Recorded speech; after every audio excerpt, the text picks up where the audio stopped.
வணக்கம் நண்பர்களே, சேலம் மாவட்டம் இளம்பிள்ளைக்கு தான் நாம் வந்திருக்கிறோம். இங்கு 4 அரசு அலுவலகங்கள் ஒரே இடத்தில் செயல்படுகிறது.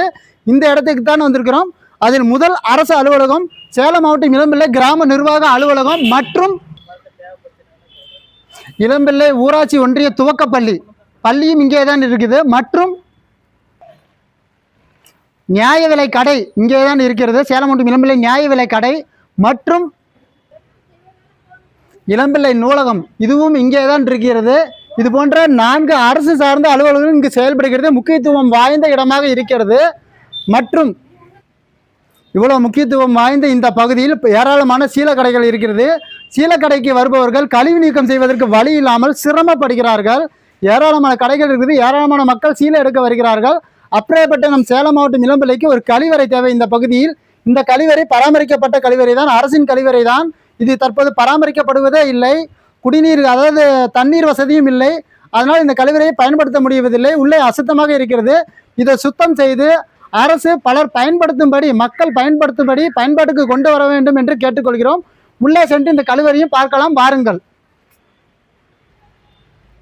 பார்த்தீர்களா எவ்வளோ கழிவு, சுத்தம் செய்யாமல் அசுத்தமாக இருக்கிறது. பாருங்கள், உள்ளே வந்து பாருங்கள்.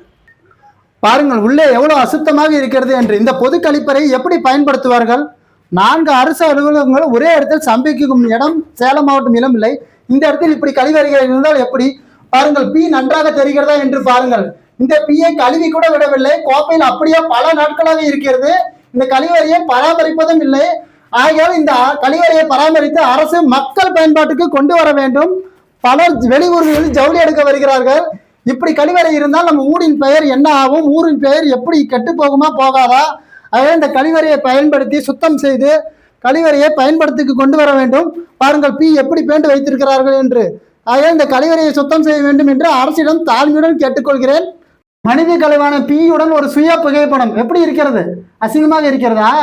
வருபவர்களுக்கு எப்படி இருக்கும்? கொஞ்சம் சிந்தித்து பாருங்கள். இந்த கழிவறைக்கு வருபவர்களுக்கு இது போன்ற பதிவுகள் பதிவிடுவதால் என் மீது கோவப்படாதீர்கள். இந்த கழிவறையை சுத்தம் செய்து தாருங்கள். வணக்கம், நன்றி. நான் உங்கள் பேஸ்புக் சரவணன். டாடா, போயிட்டுறேன்.